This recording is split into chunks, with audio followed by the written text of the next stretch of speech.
Hello everyone, आज का हमारा चैप्टर थर्ड जिसका नाम है राज्य शासन कैसे करता है।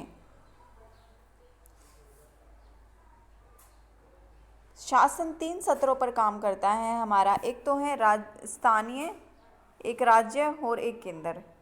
स्थानीय जो हमारे गांव ब्लॉक वगैरह में होता है, राज्य हमारे जिला स्तर पर होता है और केंद्र पूरे देश का होता है।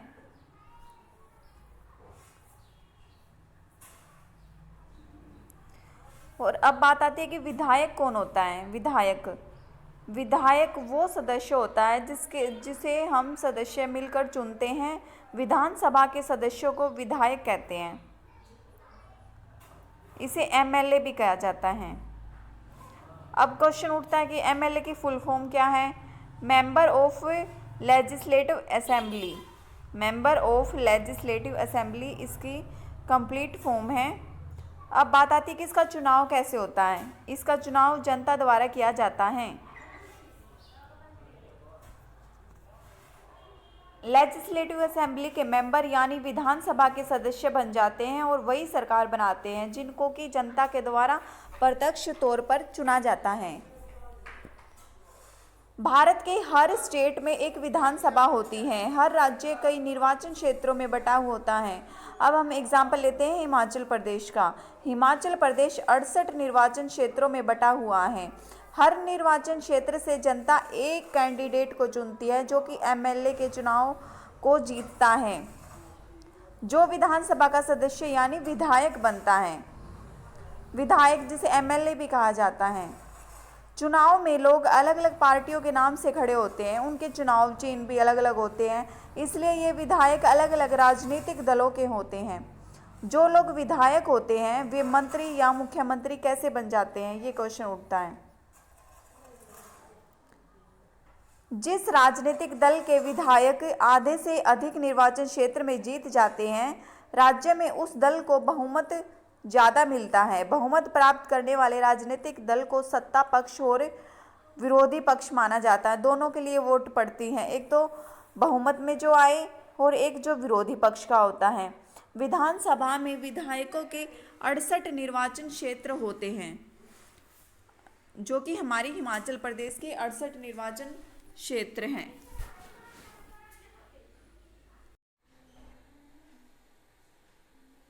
अब क्वेश्चन आता है, चुनाव के बाद सत्ताधारी दल के विधायक अपने नेता को चुनते हैं जो सीएम बनता है हमारा। जनता ने चुना, उसे तो जनता ने चुना एमएलए को, और एमएलए मिलकर सीएम का चुनाव करते हैं। इस उदाहरण में कांग्रेस पार्टी के विधायकों ने श्री वीरभद्र सिंह को अपना नेता चुना और वे मुख्यमंत्री बन गए। इसके बाद मुख्यमंत्री मंत्रियों का चयन करता है। चुनाव के बाद राज्य का राज्यपाल मुख्यमंत्री और अन्य मंत्रियों की नियुक्ति करता है। अब एक बार हम यहाँ तक रिवाइज कर लेंगे कि कौन क्या करता है। जनता के द्वारा चुना जाता है, जनता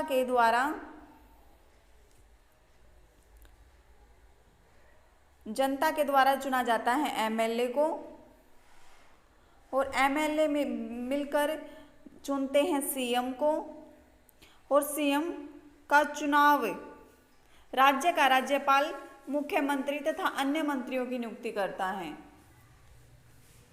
मुख्यमंत्री तथा अन्य मंत्रियों का यह दायित्व है कि वे शासन के विभिन्न विभागों या मंत्रालयों को चलाएं। उनके अलग अलग कार्यालय डिपार्टमेंट्स होते हैं। विधानसभा एक ऐसा स्थान होता है जहां सभी विधायक, चाहे सत्ताधारी दल के हों अथवा विरोधी दल के, विभिन्न विषयों पर बैठकर चर्चा करते हैं। उसके पक्ष विपक्ष के बारे में, उसके लाभ और हानि के बारे में बतलाते हैं, क्या कैसे फायदा होगा किस मुद्दे पर। अब बात आ जाती है विधानसभा में किस तरह की बहस होती है। यह विधानसभा उन दिनों की किसी तत्कालीन समस्या पर बहस करने वाली थी। विधानसभा की बहसों में विधायक अपनी राय बताता है, प्रश्न पूछता है, सुझाव देता है, इस संबंध में सरकार को क्या करना चाहिए वो बताता है। सदस्य इस विषय पर कैसा रिस्पॉन्स व्यक्त कर सकते हैं। इसके बाद मंत्री प्रश्न करते हैं। मुख्यमंत्री तथा अन्य मंत्रियों को निर्णय लेने होते हैं और सरकार चलानी होती है। उन्हें विधानसभा के सदस्यों द्वारा अनुमोदित किया जाना चाहिए। लोकतंत्र में विधानसभा सदस्य मंत्रियों में मुख्यमंत्री से प्रश्न पूछ सकते हैं, किसी इम्पोर्टेंट मुद्दे पर बहस कर सकते हैं, निर्णय ले सकते हैं, धन को कहाँ खर्च किया जाए उससे रिलेटेड उनको सजेशन दे सकते हैं। अब यहाँ पर एक विधायक की बात है कि वो क्या बात रखता है। अखंड गांव के एक गांव है अखंड गांव, उसके मेरे निर्वाचन क्षेत्र में पिछले 3 हफ्ते में हैजे से 15 लोगों की डेथ हो चुकी है। एक विधायक कहता है कि मेरे क्षेत्र में हैजे के कारण 15 लोगों की डेथ हो चुकी है। मेरे हिसाब से ये सरकार के लिए शर्मनाक स्थिति है। वह सरकार जो अपने को टेक्नोलॉजी में आगे मानती है कि भाई हम ये सब फैसिलिटीज़ देते हैं, ये हैं प्रदूषण रहित हैं, हम ये कार्य करते हैं, ये योजनाएं बनाते हैं, वे सब फैल हैं। मैं स्वास्थ्य मंत्री का ध्यान इस ओर आकर्षित करना चाहता हूं कि वे स्थिति को नियंत्रण में लाने के लिए तत्काल जरूरी कदम उठाएं। फिर एक दूसरा विधायक अपने बारे में बताता है, अपने जिले के बारे में, कि मेरा क्वेश्चन ये है कि सरकारी अस्पतालों की दशा इतनी खराब क्यों है? सरकार डॉक्टर्स की नियुक्ति क्यों नहीं कर रही? मुझे यह भी जानना है कि सरकारी स्थिति का सामना किस प्रकार करने जा रही है। तीसरा विधायक कहता है कि मेरे क्षेत्र में, जो कि उसका क्षेत्र है तोलपट्टी, वहाँ पर पानी की बहुत ही गंभीर समस्या है। लोग, औरतें 3-4 किलोमीटर दूर चल के पैदल पानी लेकर आते हैं। पानी पहुँचाने के लिए टैंकरों की व्यवस्था की जाए, कुओं तालाबों की सफाई करवाकर उन्हें संक्रमण मुक्त किया जाए। अब चौथे विधायक की बात आती है। वो कहता है कि सरकार ने स्थिति को नियंत्रण में लाने के लिए कदम उठाए हैं। पानी के टैंकरों को काम में लगा दिया गया है, ORS के पैकेट बांटे जा रहे हैं, सरकार लोगों की मदद के लिए भरसक प्रयत्न कर रही है।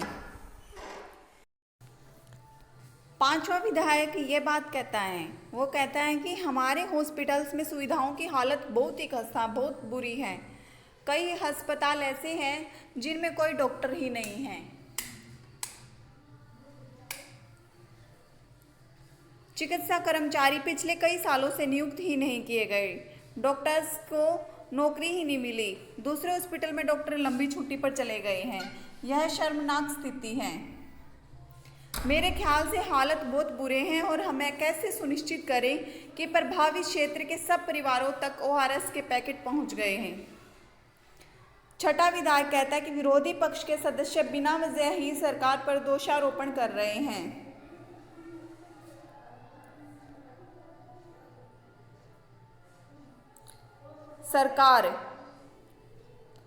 सरकार शब्द से तात्पर्य शासन के विभिन्न विभागों और मंत्रियों से होता है जो उनके प्रभारी होते हैं। इनका सामूहिक प्रमुख CM होता है। सही मायने में तो सही सरकार का कार्यकारी हिस्सा यानी कार्यपालिका होती है, जो कि एग्जीक्यूटिव पावर होती है सरकार की। दूसरी तरफ सारे विधायक जो विधानसभा में इकट्ठे होते हैं उसे विधायिका कहते हैं। विधायिका के कार्य में वे सरकार के कार्यकारी हिस्से को काम करने का अधिकार देते हैं और फिर उसके काम की जांच करते हैं। शासन की कार्य प्रणाली कैसी है? केवल विधानसभा में ही सरकार के काम के बारे में टीका टिप्पणी की जाती है। हम नियमित रूप से अखबारों, टीवी चैनलों, अन्य संगठनों को सरकार के बारे में बात करते देखते हैं। लोकतंत्र में अनेक माध्यमों द्वारा लोग अपने विचार व्यक्त करते हैं, अपनी बातों को मनवा सकते हैं और कार्रवाई करते हैं।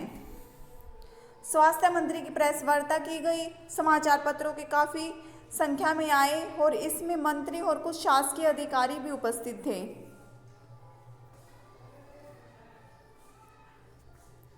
जैसा कि आपने ऊपर देखा, वे लोग जो सत्ता में हैं, जो कि मंत्री बन चुके हैं, जैसे CM, स्वास्थ्य मंत्री, उन्हें समस्याओं पर कार्यवाही करनी होती है। वे कार्य विभिन्न विभागों द्वारा करवाते हैं, जैसे लोक निर्माण विभाग, कृषि विभाग, स्वास्थ्य विभाग, शिक्षा विभाग इत्यादि। सीएम राज्य के सारे कार्यों का ब्यौरा अलग अलग डिपार्टमेंट्स को देता है, जो कि उनके अंडर में जो काम जिनके डिपार्टमेंट के अंडर में आते हैं। विधानसभा में उठाए गए प्रश्नों का भी उत्तर देना होता है और प्रश्न करने वाले लोगों को आश्वस्त करना होता है कि सही कदम उठाए जाए। सरकार सफाई और स्वास्थ्य सेवाओं के लिए नए कानून बनाने का भी निर्णय ले सकती है। उदाहरण के लिए वह कानून बनाकर हर नगर निगम के लिए यह अनिवार्य कर सकती हैं कि शहरी क्षेत्रों में काफ़ी शौचालयों की व्यवस्था हो, हर गांव में एक स्वास्थ्य कर्मी की नियुक्ति हो। किसी विषय पर कानून बनाने का यह कार्य प्रत्येक राज्य की विधानसभा द्वारा किया जाता है। इसके बाद शासकीय विभाग इनको लागू करता है। पूरे देश के लिए कानून संसद में बनाए जाते हैं। संसद क्या होती है इसके बारे में डिटेल से मैं आपको नेक्स्ट चैप्टर में पढ़ाऊंगी। हमारी सरकार के 3 अंग होते हैं, एक तो राष्ट्रपति, एक लोकसभा और एक राज्यसभा। लोकतंत्र में विधायकों एमएलए के रूप में जनता अपने प्रतिनिधि चुनती है, जो कि मैं नेक्स्ट प्रीवियस पैराग्राफ में आपने पढ़ा। और इस तरह शासन मुख्यतः जनता का ही होता है। फिर सत्ता पक्ष के सदस्य सरकार बनाते हैं। कुछ सदस्यों को मंत्री बनाया जाता है। जैसा ऊपर दिए गए उदाहरण में स्वास्थ्य विभाग, इन विभागों पर जो भी कार्य किया जाता है उसे विधायिका द्वारा स्वीकृत कराया जाता है। ये हमारा प्रोजेक्ट्स का, बच्चों के प्रोजेक्ट्स का है एग्जाम्पल। यहीं पर हमारा चैप्टर समाप्त होता है। हमारे चैनल से आप जुड़े रहिए। धन्यवाद।